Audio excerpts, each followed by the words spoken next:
تو پھر اس کا رویہ یہ ہونا چاہیے کہ اس کی توجہ ہو اللہ کی جانب۔ ہمارے ہاں تسبیحات پڑھ لی جاتی ہیں اگر کبھی موقع ملے، لیکن وہ خاص انہماک، وہ خاص شوق، وہ خاص ذوق اللہ تبارک و تعالیٰ کی عبادت کا۔ ایک ہوتا ہے نماز پڑھنا، ایک ہوتا ہے اہتمام کے ساتھ نماز پڑھنا، یعنی ذرا وقت پہ اٹھنا، ذرا صحیح کر کے وضو کرنا، ذرا شوق سے مصلی بچھانا۔ ایک ہوتا ہے تسبیح پڑھ لینا، اور ایک ہوتا ہے ذرا تھوڑا سا نا شوق کے ساتھ اللہ کو یاد کرنا۔ آپ کبھی جو میں نے آیہ کریمہ پڑھی اس کی آپ شان نزول دیکھیں، نبی کریم صلی اللہ تعالیٰ علیہ وسلم کے نا کچھ صحابہ اللہ کی محبت کے شوق میں حضور کی بارگاہ میں حاضر ہوئے، اور انہوں نے آ کے عرض پتہ کیا کیا، عرض کرنے لگے یا رسول اللہ صلی اللہ تعالیٰ علیہ وسلم سالوں بیت گئے ہیں سجدے کرتے ہوئے، حضور سالوں بیت گئے ہیں تسبیح پڑھتے ہوئے، سالوں بیت گئے کہتے ہوئے کہ سبحان اللہ وہ پاک ہے، ہمیں سالوں بیت گئے یہ کہتے ہوئے کہ اللہ اکبر وہی سب سے بڑا ہے، سالوں بیت گئے کہتے ہوئے کہ الحمدللہ ساری تعریفیں اللہ کے لیے، سالوں بیت گئے اس کی تسبیح کرتے، تحلیل کرتے، تکبیر کہتے۔ حضور اب نہ ہمارا اپنے رب سے ملنے کو جی چاہتا ہے، تبھی ہے حقیقت منتظر نظر آنا لباس مجاز میں، لاکھوں سجدے تڑپ رہے ہیں میری جبین نیاز میں۔ اور اقبال کہنے لگے کہ تیرے عشق کی انتہا چاہتا ہوں، تو میری سادگی دیکھ کیا چاہتا ہوں، میرا ذرا سا تو دل ہے مگر شوق اتنا، میں وہی لن ترانی سنا چاہتا ہوں۔ میرا بھی دل کرتا ہے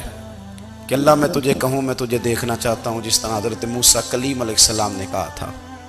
اور تو مجھے کہے کہ لن ترانی تو نہیں دیکھ سکتا، ذرا سا تو دل ہے مگر شوق اتنا، میں بھی وہی لن ترانی سنا چاہتا ہوں۔ پھر کہنے لگے بھری بزم میں راز کی بات کہہ دی، بڑا بے ادب ہوں سزا چاہتا ہوں۔ دیکھو سب لوگوں کے بیچ ہی میں نے یہ کہہ دیا۔ میرے عزیز صحابہ نا شوق میں، کتنے سارے لوگ ہیں آپ، کتنی ماشاءاللہ بڑی تعداد میں آپ آئے، ہم بھی کبھی اس شوق میں گئے ہیں کہ ہمارے رب کو دیکھنے کو دل چاہتا ہے، ہمارا جی چاہے وہ کبھی ہمیں ملے۔ حضرت عبداللہ ابن عمر رضی اللہ تعالیٰ عنہ، حضرت عمر کے صاحبزادے، مکہ مکرمہ میں ان کی قبر ہے۔ میں نے جب انہیں پڑھا تو مجھے ان سے بڑا پیار ہو گیا، لیکن آپ کو پتہ ہے وہاں جا کے کسی شخص کا مزار تلاش کرنا یا پوچھنا ایک مشکل کام ہوتا ہے۔ تو ایک دفعہ میں مکہ شریف میں حاضر تھا، تو ایک گاڑی والا ڈرائیور مجھے کہنے لگا کہ مولانا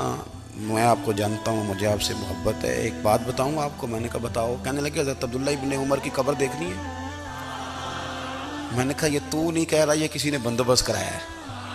یہ اللہ نے تیرے دل میں بات ڈالی ہے، یہ ہو گیا تو لے چل مجھے۔ حضرت عبداللہ ابن عمر کو نبی پاک نے فرمایا تھا راجل صالح، یہ نیک بندہ ہے، یہ متقی آدمی۔ حضرت عبداللہ ابن عمر رضی اللہ تعالیٰ عنہ سیدنا فاروق اعظم رضی اللہ تعالیٰ عنہ کے صاحبزادے ہیں، اور ان کی ہمشیرہ سیدہ حفصہ رضی اللہ تعالیٰ عنہ حضور کی زوجہ محترمہ ہے۔ ایک دن اپنی ہمشیرہ سے کہنے لگے کہ نبی کریم صلی اللہ تعالیٰ علیہ وسلم گھر میں آئے نا، اور اگر حضور غم امت میں پریشان نہ ہوں، طبیعت کو حشاش بشاش دیکھو، تو ذرا پوچھنا تو صحیح حضور کا میرے بارے میں کیا خیال ہے، پوچھنا تو صحیح کہ کریم کی بارگاہ میں میرا کیا مقام ہے، میرے بارے میں حضور کیا فرماتے ہیں۔ اب بہن کو کام بتائے، اور بتائے بھی بھائی، اور پھر بہن وہ کام نہ کرے، یہ تاریخ میں ہوتا نہیں۔ حضرت عمر فاروق رضی اللہ تعالیٰ عنہ کی صاحبزادی ام المومنین رضی اللہ تعالیٰ عنہ فرماتی ہیں کہ میں تو بس منتظر تھی، انہوں نے تو کہا تھا نا کہ اگر تم حشاش بشاش دیکھو تو بات کرنا، لیکن حضور تشریف لائے، میری باری تھی، میرے گھر تشریف لائے، کھانا پیش کیا تو فوراً میں نے عرض کی حضور ایک بات پوچھنی تھی۔ تو حضور نے فرمایا پوچھئے۔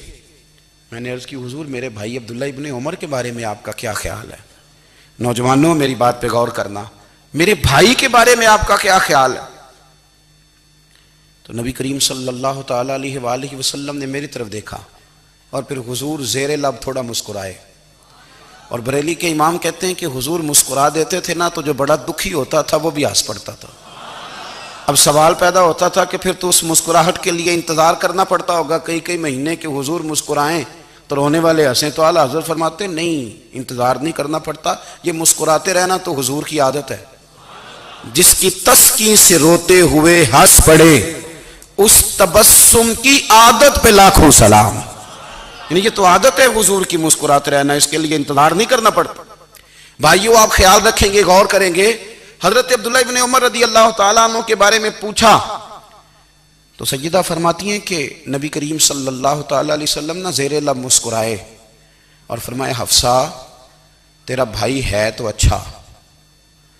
لیکن میں نے سنا ہے کہ عشاء کی نماز پڑھتا ہے تو فجر تک سویا ہی رہتا ہے۔ او نوجوانوں، 10 بجے تک سونے کی بات نہیں ہوئی، 9 بجے تک سونے کی بات نہیں ہوئی، 11 بجے اٹھنے کی بات نہیں۔ حضور فرمانے لگے میں نے سنا ہے کہ عشاء کی نماز پڑھ کے سو جاتا ہے اور فجر تک سویا ہی رہتا ہے، اسے چاہیے کہ تہجد کے وقت اٹھا کرے، اللہ کی بارگاہ میں حاضر ہوا کرے، آہوزاری کرے، سجدے کرے، عبادت کرے۔ اٹھتا ہے اور فجر میں جا کے اٹھتا ہے۔ حضرت جناب حفصہ رضی اللہ تعالیٰ عنہ کہتی ہیں میں نے جناب عبداللہ ابن عمر کو پیغام دیا اور میں نے کہا میرے جوان بھائی سن، نبی پاک نے فرمایا ہے تو اچھا پر تہجد میں نہیں اٹھتا، نفل نہیں پڑھتا۔ او میری ملت کے جوانوں، مزہ نہیں آ جاتا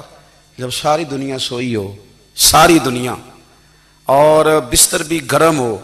اور نیند بھی پورا غلبہ کر رہی ہو، اور اچانک گھنٹی بجے دماغ میں، آنکھ کھلے، گھڑی پہ نظر پڑے، 3:30 4 بجے کا پیغام گھڑی بتائے، اور کوئی چڑھتی جوانی والا اٹھ کے وضو کرے، اور جب وہ مصلی کھول کے بچھائے تو مدینے والے محبوب کہتے ہیں کہ ہر نماز پہ رب ثواب دیتا ہے، اور جو اٹھ کے تہجد کی نماز پڑھے اسے دیکھ کے تو رب مسکراتا ہے، جو اس کی شان کے لائق ہے، جو اس کی شان کے لائق، وہ مسکراتا ہے، خوش ہوتا ہے کہ میرا بندہ تہجد میں اٹھ گیا، وہ مسکراتا ہے۔ کاش ہماری صبحیں کبھی اپنے مالک کے نام ہو جائیں۔ لا الہ الا اللہ محمد رسول اللہ، لا الہ الا اللہ